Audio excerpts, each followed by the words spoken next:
Vale, pues yo voy a intentar comentar un poco los resultados que tenemos de los análisis genéticos que hemos realizado en el laboratorio para nuestros pacientes. Agradezco a todos los ponentes previos que me han allanado el camino, así que muchas cosas me las voy a saltar, pero sí que voy a incidir en algunas cosas que me parecen importantes a nivel genético, que como vemos, la verdad que cada vez cobra mayor importancia, sobre todo para el tema de la medicina personalizada y para la detección de nuevas dianas terapéuticas en las que podamos incidir en investigación en nuestros laboratorios. Bueno, justo esta es la clasificación actualizada, como comentaba el doctor Gómez Sánchez, del último simposio de hipertensión pulmonar realizado en Niza este año, en el que, bueno, llegó un momento en que cuando ya se iban describiendo cada vez más genes, se iba acabando el espacio aquí para ir añadiendo los genes, con lo cual yo creo que llegaron y dijeron, bueno, vamos a poner idiopática y vamos a dejar de poner genes porque cada año ya no vamos a tener espacio.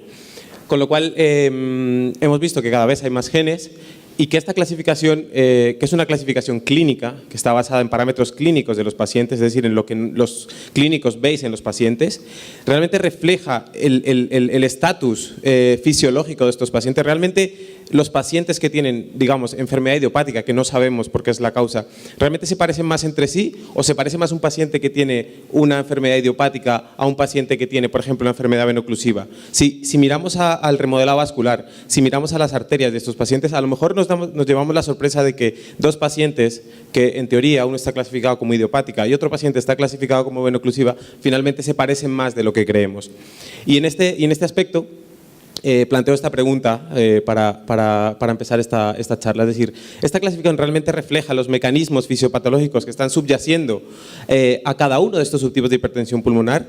Y os recomiendo, si tenéis un momento, que reviséis el trabajo que se está realizando a través de la red del PBDomics por Ana Emes en Estados Unidos, en Vanderbilt, que lo que están haciendo realmente es coger pacientes de todos los tipos de hipertensión pulmonar y realizar estudios a nivel ómicos. Es decir, cogen la proteómica de estos pacientes, la metabolómica, hacen secuenciación de ARN, de transcriptoma, y lo que realmente miran y si los perfiles, sin necesidad de mirar a la clasificación clínica de estos pacientes, si los perfiles ómicos de estos pacientes se parecen más. Porque la tendencia ahora es que estos perfiles ómicos nos van a dar una idea realmente de cómo se van a comportar estos pacientes y nos van a servir para encontrar las dianas en cada uno de estos pacientes en donde tenemos que incidir. Porque realmente, ya lo han comentado mucho, pero probablemente un paciente que tenga un perfil de expresión diferencial en alguno de estos genes mutados va a responder diferente a otro paciente que tenga una mutación, pues a lo mejor no en un canal de potasio, sino que tenga una mutación en un transportador o una mutación en una topoisomerasa, como describió en el año 2016 Vinicio, en pacientes con alteraciones del daño y la reparación del ADN. Con lo cual me parece muy, muy interesante plantear este punto en este momento, porque a lo mejor tenemos que empezar a pensar de otra forma. Esta gráfica la acaba de poner Pablo hace un momento, es la misma pero con otros colorines, en lo que realmente nos ha permitido a nosotros poder trabajar con esto, que es la disminución del costo.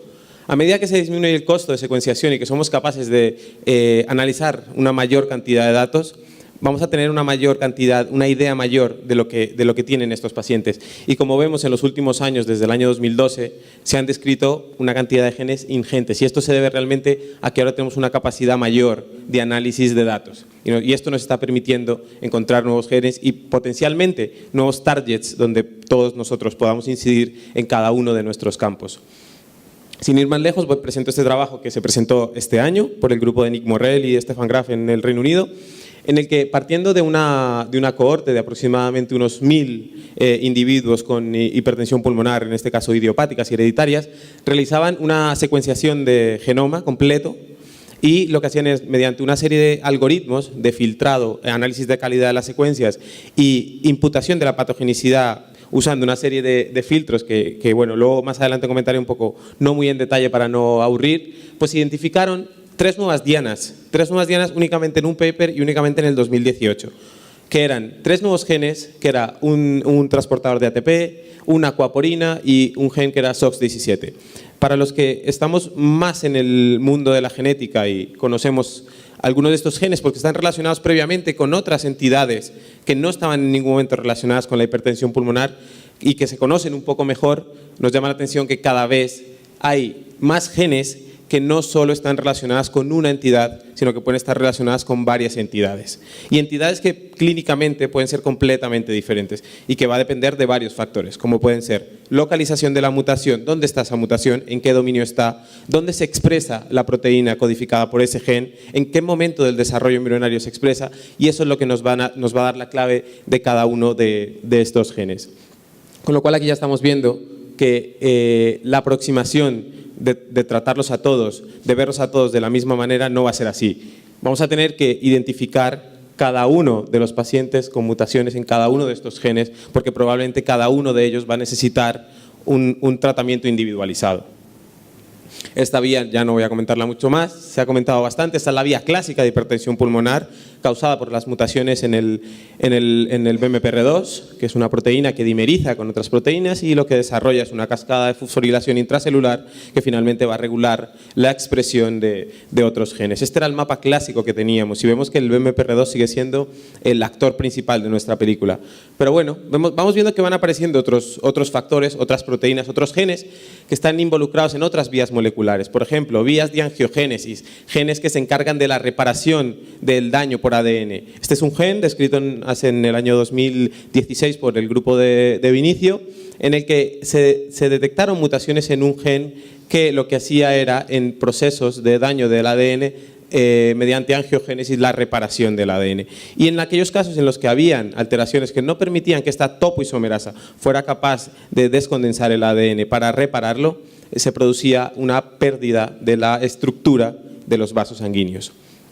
Y así con muchos otros genes que pueden estar en la vía de BMPR2 y por eso probablemente también podemos ver el efecto sobre BMPR2 secundario, es decir, lo que comentaba al inicio. Podemos ver pacientes que no tienen mutaciones en BMPR2 pero que tienen los niveles de BMPR2 reducidos y probablemente pueda ser porque genes o proteínas upstream o downstream están alterando la expresión de este gen, la localización o la función en sí. Vemos aquí que hay muchos otros genes de otras rutas moleculares, canales de potasio que también ya se han comentado anteriormente, proteínas que se asocian y sirven de ligandos para el BMPR2, incluso otros genes que en principio se conocían en otras enfermedades como el TBX4, que cuando nosotros lo vimos nos llevamos las manos a la cabeza. Este es un gen que inicialmente hace muchos años se conocía por causar un síndrome que es el síndrome del small patella, es un síndrome que afecta a las uñas, a las rótulas de las rodillas, nada que ver con hipertensión pulmonar. Y lo que empezamos a ver es que los pacientes que tenían mutaciones en el TBX4 parece que se comportaban muy diferente al resto de pacientes. Es decir, eran pacientes que se diagnosticaban en el periodo infantil, en la infancia, cuando la hipertensión pulmonar sabemos que mayoritariamente se diagnostica en el periodo adulto, y luego eran niños que evolucionaban muy bien. Eran niños que, según nos comentan nuestros clínicos, que eran los que lo seguían, evolucionaban bien, se controlaban bien y vivían muchos años. ¿Qué pasó? Que bueno, dijimos, bueno, pues entonces, claro, ya lo tenemos. Imputamos a todos los que tengan una evolución de la enfermedad más benigna, que realmente si no tienen mutaciones en BMPR2, pensamos que van a tener mutaciones en TBX4.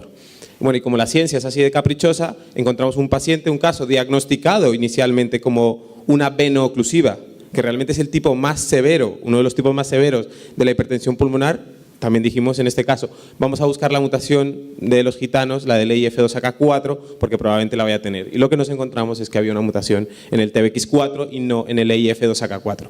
Con lo cual estamos viendo que el espectro fenotípico de estos pacientes en función de las mutaciones genéticas también va a ser muy variable. Va a depender, como comentaba, de la mutación, de la localización y de probablemente segundos hits o otras alteraciones paralelas, comorbilidades que van a estar afectando a estos pacientes.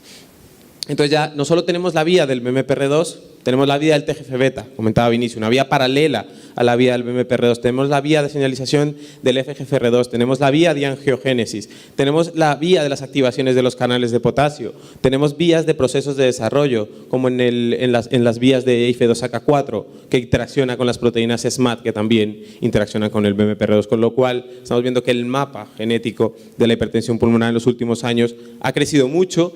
Y tenemos muchas cosas donde trabajar. Todavía nos queda trabajo pendiente, pero tenemos muchas cosas en las que trabajar. Simplemente para encuadrarnos en cómo trabajamos en el laboratorio a nivel de genética con estas nuevas tecnologías, para los que no estáis muy familiarizados, podemos subdividir el análisis genético, digamos, en tres posibilidades. Podemos hacer el genoma completo de una persona, es decir, vamos a incluir ahí todo, vamos a incluir todos los exones de todos los genes, pero también vamos a incluir todo lo que llamábamos ADN, que hace muchos años incluso en los libros aparecía ADN basura. Vamos a incluir que no es ADN basura realmente. Tenemos regiones promotoras, tenemos regiones enhancer, tenemos regiones reguladoras topográficas, etcétera, etcétera. Aquí estaríamos hablando de secuenciar todo lo que hay, todo lo que tenemos y todo lo que podemos ver a nivel de genoma en un individuo, que esto es lo que no va a variar a lo largo de la vida. Pero también podemos hacer un abordaje un poco menos ambicioso, que sería hacer una secuenciación del exoma, que representaría únicamente el 1% de todo el genoma humano. Y en este exoma, ¿y por qué lo hacemos así? Porque en este exoma sí que vamos a incluir todas las regiones codificantes de todos los genes del genoma, que aproximadamente hablamos de unos 23.000 genes. Porque sabemos que la mayoría de las mutaciones, o creemos que la mayoría de las mutaciones que van a realmente afectar a una proteína y su función, van a estar en los genes, en los exones de estos genes. Y por eso hacemos secuenciación del exoma. Pero si todavía vamos a un nivel mucho más básico, digamos, para intentar evitar el ruido o para intentar centrarnos en lo que es en este caso el diagnóstico de la enfermedad, podemos ir a un nivel todavía más bajo, que es hacer un panel de genes. En este caso vamos a seleccionar únicamente los genes que se han descrito, que se han relacionado con la patología, en este caso hipertensión pulmonar. Y nosotros, cuando empezamos a trabajar hace unos años, y ahora lo veréis, empezamos con un panel pequeñito que tenía unos 21 genes. No hace muchos años, yo no soy muy mayor. Yo creo que hace unos 4 o 5 años desde esto, o sea que con lo cual esto nos va atropellando. Hace unos 4 o 5 años, cuando diseñé el primer panel de hipertensión pulmonar, teníamos 21 genes. Esto hace 2 años hemos tenido que cambiar. Hemos dicho, claro, han descrito nuevos genes, tenemos que incluirlos. Ampliamos a 35 genes. Este año con el paper de Nick Morrell yo lo vi, me alegré y por otro lado dije, tengo que volver a actualizar el panel, porque ya son 3 genes que no tenemos en el panel y que tenemos que incluir. Con lo cual estamos viendo que aquí hay una limitación muy grande a la hora de hacer un panel, y es que te dejas información que no ves y no puedes volver a ella. Sin embargo, si tuvieras un exoma que tienes todos los genes, en el momento en que lo necesites puedes volver a ello.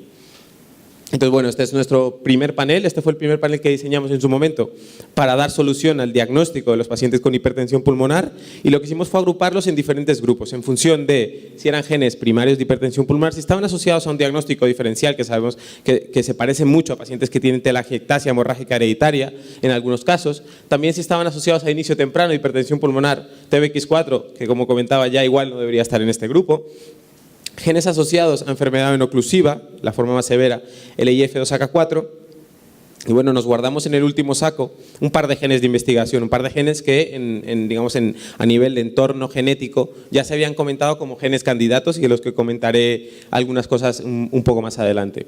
Entonces, bueno, ¿cómo hacemos para hacer este análisis genético, para identificar realmente variantes candidatas que nos puedan estar explicando el fenotipo y que nos puedan estar ayudando a diagnosticar a estos pacientes, o al menos para ver una posible causa? Bueno, lo primero que tenemos que hacer una vez que hacemos el panel es hacer un análisis de la calidad. Lo que tenemos que ver es que la calidad de esa secuenciación ha sido correcta, es decir, tanto lo que llamamos nosotros la profundidad de lectura, es decir, cómo hemos capturado cada uno de los nucleótidos, cómo lo hemos secuenciado y cómo lo vemos, y si la cobertura es una cobertura homogénea, es una cobertura grande que nos diga que lo que estamos viendo es real. Luego lo que hacemos es comparar. Comparamos la variante que hemos encontrado en nuestro paciente con la población general. Llamamos población control, porque aquí también tenemos un punto que me parece que es importante el discutirlo cuando se publican bases de datos de poblaciones controles, que nadie los llama sanos, porque realmente ¿qué es un paciente sano? En el momento del estudio puede ser un paciente sano, pero puede que dentro de unos años desarrolle cualquier patología, con lo cual nosotros hablamos de poblaciones controles que en el momento del estudio eran pacientes, en principio, individuos sanos, que no tenían ninguna patología, y lo que hacemos es que con bases de datos muy grandes de muchos individuos control, comparamos y vemos lo que decía Pablo, frecuencias poblacionales, vemos si esa variante que hemos encontrado en nuestro paciente está muy representada en la población. Si está muy representada en la población, vamos a pensar que el efecto que tiene no va a ser causal de una enfermedad, porque no lo van a tener el 3, el 4, el 5% de la población. Nosotros en este caso tenemos un punto de corte que sería el 1%, que sería el punto en el que nosotros definimos lo que son variantes comunes, todas aquellas que están en la población por encima del 1%, y variantes raras, todas las que están por debajo del 1% en población general. Bueno, pues una vez que tenemos identificadas estas variantes raras, en menos del 1% de la población general, lo que hacemos es ver la predicción del efecto que van a tener. Esto lo hacemos con herramientas bioinformáticas. Aunque es fundamental luego una validación funcional, esto nos da una idea rápida, sin necesidad de hacer ningún experimento, del efecto que van a tener las variantes en la función de la proteína. Y para ello lo que vemos es predictores de patogenicidad que se van a basar en diferentes algoritmos, por ejemplo, la conservación, la localización de esa variante y luego también en la conservación en ortólogos, en otras especies. Si es un aminoácido que está muy conservado en muchas especies, vamos a entender que es un aminoácido importante para la función de esa proteína. Y es un análisis, digamos, sobre papel, in silico, pero que nos da mucha idea de lo que realmente el efecto que podría tener ese cambio en la proteína. Una vez que ya hemos identificado aquellos que realmente van a tener un efecto sobre la proteína, sobre la función de esta proteína, vamos a intentar clasificar estas variantes. Antiguamente, cada laboratorio genético, cuando tenía una serie de variantes que no sabía cómo clasificar, bueno, pues cada uno clasificaba a su manera, cada uno seguía una serie de criterios que eran totalmente, digamos, in-house, cada laboratorio lo hacía a su manera y clasificaban las variantes en función de lo que les parecía a ellos lo mejor. Entonces, bueno, los americanos, que en esto siempre van más rápido que nosotros, desarrollaron unas guías de clasificación que actualmente siguen en uso y las usamos todos para clasificar variantes genéticas. Que lo que hacemos es, en función de una serie de parámetros, subdividimos estas variantes que hemos filtrado en estos 3 primeros pasos en estos 5 grupos. Variantes patogénicas, probablemente patogénicas, variantes de significado incierto, que son las que más miedo nos dan, y luego variantes probablemente benignas y benignas, siguiendo una serie de criterios y una serie de parámetros que no voy a incidir, pero bueno, luego podemos discutir. Lo que vamos a hacer es descartar todas aquellas variantes que clasifiquemos como benignas o probablemente benignas, porque serán las que menos interés tengan en explicar la patología que tiene nuestro paciente. Si nos vamos a quedar con las variantes patogénicas, probablemente patogénicas y variantes de significado incierto. ¿Por qué decía que las variantes de significado incierto son las que nos traen más de cabeza? Porque las variantes de significado incierto no las podemos imputar ni al grupo de patogénicas ni al grupo de benignas. Es decir, son variantes que con la información actual que tenemos no podemos decir si causan la enfermedad, pero tampoco podemos decir que no la causan. Y para eso tenemos una serie de herramientas que nos van a servir para poder mover esa variante hacia un lado o hacia el otro. Una de esas cosas es un estudio funcional que demuestre la patogenicidad o la no patogenicidad de esa variante. Otra cosa puede ser el estudio de segregación con muestra de los padres, ver si esa variante la ha heredado de padres que son sanos y que por tanto no van a tener ningún efecto, o la ha heredado de un padre que a lo mejor no ha desarrollado hipertensión pulmonar, pero que luego cuando le ves en la consulta dices, bueno, pues este a lo mejor, mira, se me mareó el otro día, se me cayó corriendo, empiezas a cogerle y puedes hacer lo que es un diagnóstico precoz. Y con eso vamos a poder intentar clasificar las variantes. En algunos casos, y Pilar me mira con cara rara porque ella tuvo que aprender todo esto a medida que iba pasando el tiempo, ella siempre me llama y me dice, oye Yair, me has mandado un informe de un paciente que tiene una variante de significado incierto, ¿qué le digo? Y nos llaman y nos lo dicen mucho. Bueno, pues esto es importante, hacer un consejo genético adecuado para explicarle al paciente, darle información, lo que se llama ahora empoderar al paciente, que habla mucha gente de ello, explicarle y decirle que esta variante ahora mismo no explica su enfermedad, porque para los pacientes yo entiendo que ellos en su cabeza lo que ven es, tengo la enfermedad, no tengo la enfermedad, tengo la mutación, sea la que sea, no tengo la mutación. Entonces, cuando ellos ven en un informe una mutación, automáticamente dicen, tengo la mutación, sea lo que sea el gen que sea. Entonces, lo que hay que hacer es explicarle y hacer una labor de docencia para decirle realmente la implicación que esto tiene, y esto pues lleva tiempo. Una vez que hemos detectado estas variantes, las hemos validado por una segunda técnica, que en este caso nosotros aplicamos secuenciación Sanger de toda la vida por ser nuestro gol estándar, hacemos un informe genético que se lo enviamos tanto a los clínicos y les sugerimos siempre hacer un consejo genético a estos pacientes para explicarles el resultado. Bueno, pues en el primer análisis que hemos hecho de este panel, de la versión 1 del panel, incluimos 318 pacientes que principalmente venían todos del REAP. Y estos son los resultados que veis aquí. De estos pacientes hemos identificado que aproximadamente un 14% de los pacientes tenían mutaciones que eran patogénicas o probablemente patogénicas. Teníamos además un 15% de variantes de significado incierto, o sea, una cifra nada despreciable. Teníamos un 6% de variantes que habíamos descartado por temas de calidad, como comentaba, de cobertura, por temas de predicciones. Y luego teníamos también, y esto me parece muy importante, un 65% de pacientes en los que no habíamos encontrado absolutamente nada con estos 21 genes. O sea que aquí llama la atención este porcentaje tan alto. Pero sin embargo, Cuando nos vamos a ver un poquito más en detalle de las variantes patogénicas y probablemente patogénicas, evidentemente nos vamos a encontrar con que el gen principal va a ser el BMPR2. Pero vamos a tener otros genes con cierta importancia que antes no las estábamos viendo y no le estábamos dando la importancia. EIF2AK4 con un 10%, nada especial. ACVRL1. ACVRL1 es un gen que también estaba descrito en pacientes con telangiectasia hemorrágica hereditaria. Con lo cual aquí estamos viendo un solapamiento fenotípico y un mismo gen que puede estar causando dos condiciones que en cierto modo se solapan clínicamente en algún punto. También estamos viendo GDF2, estamos viendo canales de potasio con cifras nada despreciables, un 3, un 5%, con una cohorte bastante representativa, 300 y pico pacientes. En cuanto a los pacientes con variantes probablemente patogénicas, también teníamos un porcentaje muy alto de TBX4, aquel gen que os comenté que causaban el nail patella. Lo hablamos con los clínicos y les decimos, oye, pero estos pacientes tienen algo en las uñas, tienen algo en las rodillas. Absolutamente nada, nada. La hipertensión pulmonar, pero no tienen nada de nail patella. Con lo cual, bueno, pues ahí tenemos un debate abierto. Luego también, veis, ABSS8, este gen todavía no está descrito, todavía no está publicado relacionado con hipertensión pulmonar. Tenemos un 17% de variantes probablemente patogénicas en este gen. Así que nos llamó mucho la atención y luego más adelante comentaré algunos estudios funcionales que hemos hecho sobre el ABSS8 y que nos pueden demostrar in vitro un posible efecto que puedan tener las mutaciones en este gen y la vía sobre la que está implicado. Si vemos las variantes de significado incierto, vemos que lo que quería mostrar con esta diapositiva es que la magnitud y la cantidad de genes que están implicados en la cantidad de variantes que se encuentran en diferentes genes en variantes de significado incierto es muy amplia. Tenemos muchos genes con variantes de significado incierto, genes que ya están conocidos, genes que no se conocen mucho, genes con herencias autosómicas dominantes y herencias autosómicas recesivas. Dentro de estos genes, los genes principales con variantes de significado incierto es el ABCC8, el NOTCH3 y el CPS1. Llama la atención el NOTCH3 porque es un gen que no se conoce ya mucho en hipertensión pulmonar, es un gen más o menos recientemente descrito y lo que nos estamos viendo que hay muchas variantes en NOTCH3. Es un gen que es muy polimórfico, que tiene muchas variantes, que tenemos que incidir más en este gen y que tenemos que ver realmente el efecto que van a tener esas variantes. Si vemos aquí la gráfica, digamos, por número de alteraciones en cada uno de los genes, vemos que el NOTCH3 y el ABCC8 son los genes con un mayor número de alteraciones descritas en los pacientes que hemos analizado. Y esta diapositiva, no sabía si ponerla, pero bueno, finalmente decidí ponerla.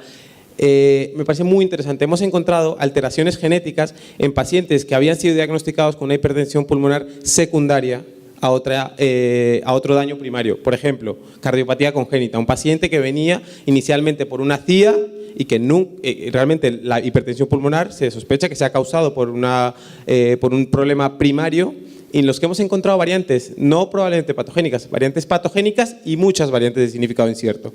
Aquí estamos hablando ya de segundos hits, genes que potencialmente puedan estar ayudando a modular este fenotipo, pero no hablamos de segundo hit, hablamos de segundo hit, de tercer hit, de cuarto hit, de un espectro de alteraciones genéticas que todas sumadas van a hacer que el espectro fenotípico de ese paciente sea completamente diferente al de otro paciente que no tenga estas alteraciones genéticas.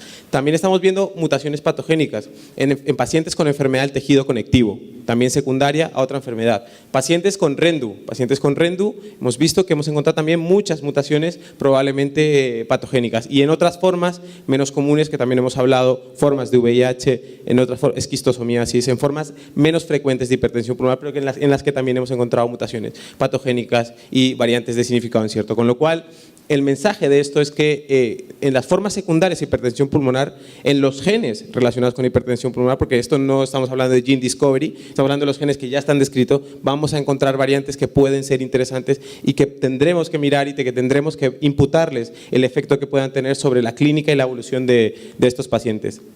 Luego también tenemos este efecto. Tenemos 3 familias en las que hemos encontrado más de una mutación en más de un gen. Es decir, genes, por ejemplo, en este caso hemos encontrado una familia en el que el paciente índice tiene 2 mutaciones. Tiene una mutación en el canal de potasio, pero también tiene una mutación en el gen del ACVRL1, que había comentado que tiene diagnóstico diferencial con telangiectasia hemorrágica hereditaria. También tenemos una familia en la que hemos encontrado una variante en SMAD1 y otra variante en ACVRL1. Y otro, interesantísimo, que teníamos una variante de tipo STOP, para los que no estéis muy familiarizados, son variantes que truncan la síntesis de la proteína y la proteína va a ser mucho más corta que la proteína nativa. O sea, este es un efecto bastante gordo. Pero que sin embargo, cuando vemos el Cas9a5 tiene una variante de tipo missense en las que había un paper del Journal of Biochemical que hablaba de la reducción de la corriente, pero no relacionado a hipertensión pulmonar, relacionado a otra cosa. Con lo cual nos parecía muy, muy interesante. Cuando hacemos, obviamente, la clasificación de estas variantes, la frecuencia en población, que era lo que decíamos, la frecuencia comparada con nuestra población era muy baja. Esta variante estaba muy poco representada en población, con lo cual nos parecía muy interesante. Luego esta variante en otras bases de datos de población seguía siendo muy baja. Casi todos los predictores de patogenicidad que podíamos aplicar nos decían que esta variante era patogénica.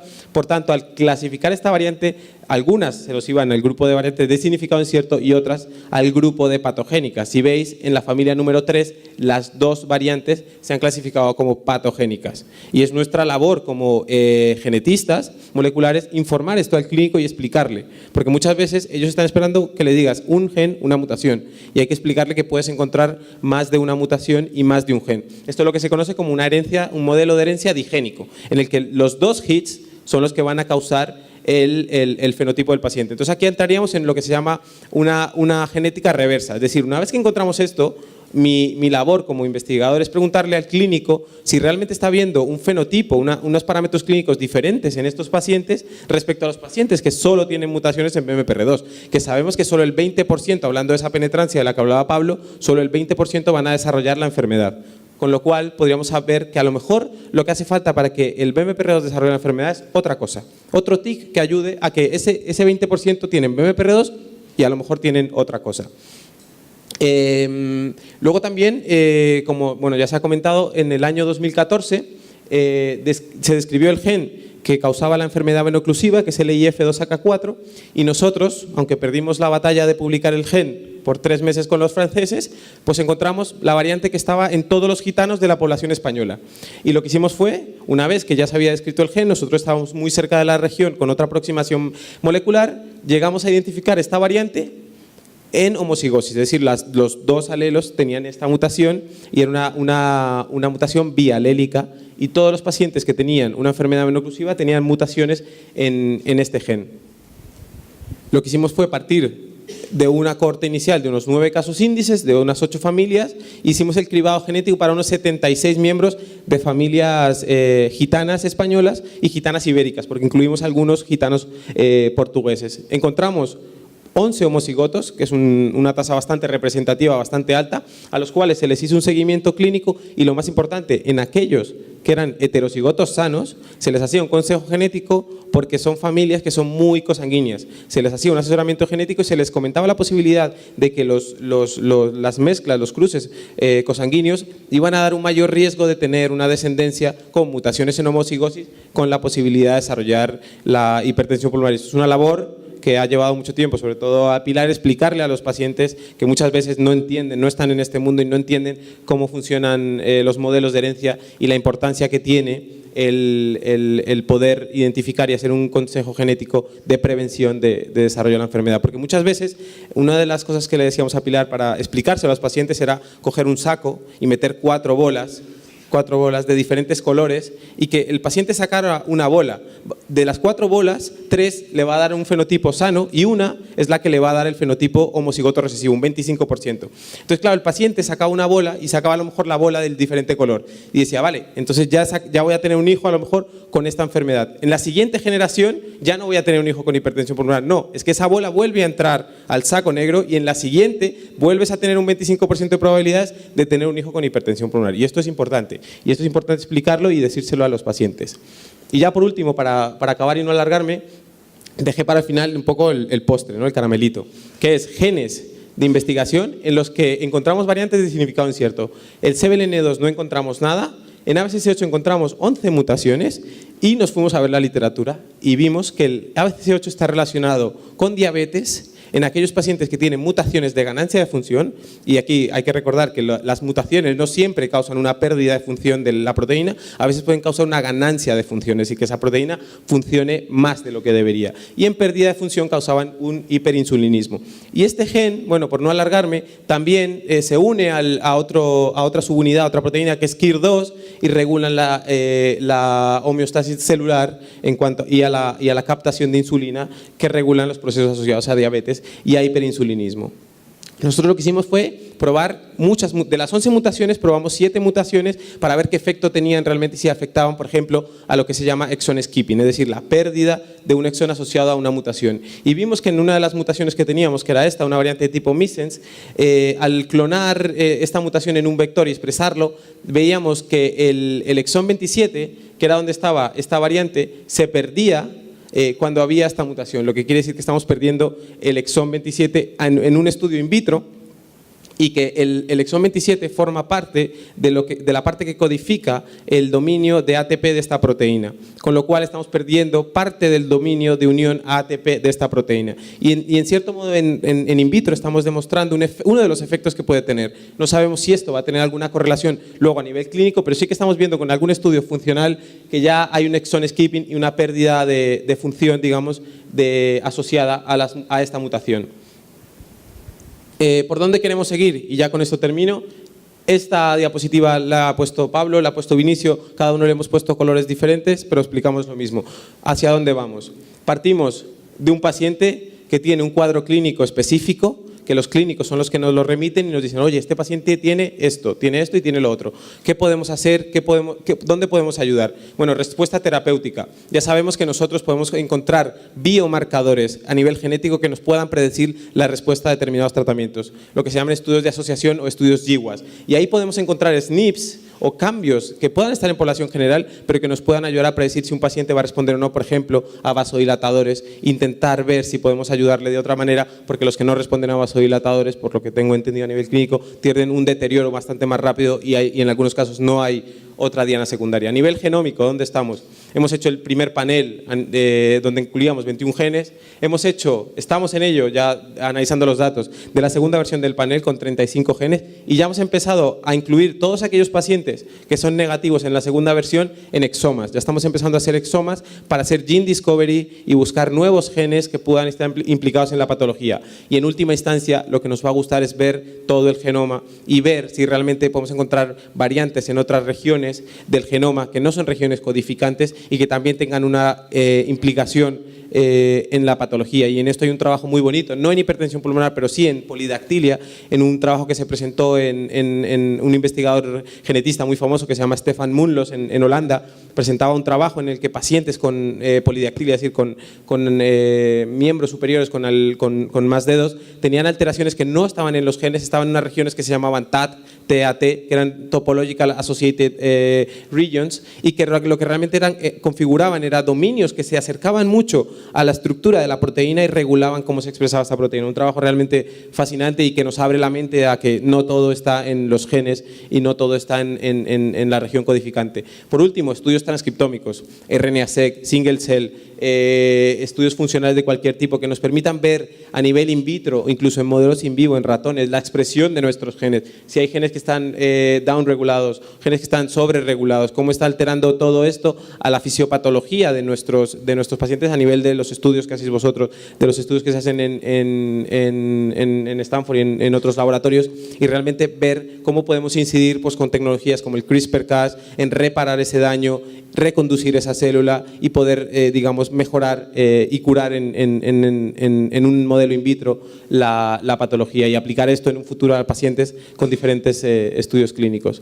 Así que bueno, ya hemos hablado de todos estos temas. Simplemente comentar la importancia de los paneles, la importancia del diagnóstico genético, no solo aplicado a MPR2, sino a muchos genes, porque nos va a permitir un aumento en la tasa de detección de mutaciones. Además, nos abre la posibilidad de modelos de herencia digénicos que no estaban descritos hasta el momento. También que no desechemos esos pacientes, que no los dejemos en el camino a los que no hemos encontrado mutaciones, que sigamos buscando, que sigamos haciendo a lo mejor exomas, genomas, para buscar la alteración en estos casos, y que luego, bueno, los estudios funcionales son fundamentales para demostrar el efecto realmente in vitro de todas las variantes genéticas que nos estamos encontrando. Nosotros somos genetistas puros, por así decirlo, y necesitamos la colaboración de expertos en cada uno de estos genes que nos puedan ayudar y nos puedan decir, oye, pues yo te ayudo con, hablando ayer con Ángel, estudios de PatchClan para ver corrientes iónicas en los canales de potasio, o estudios de transportadores en el ABSS8, o en aquellos genes que nos vayamos encontrando, me parece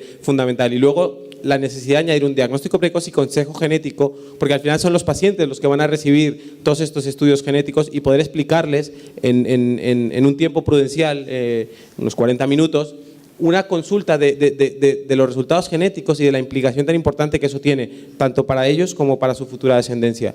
Y bueno, simplemente agradecer a toda la gente que colabora en los proyectos, sobre todo al Hospital Universitario 12 de Octubre, con el que tenemos muy buena relación, a toda la gente de La Paz, que aquí estamos formando un cromosoma X, a la Universidad de Vigo también por su ayuda, a los financiadores, y bueno, gracias a todos por su atención. Un gusto.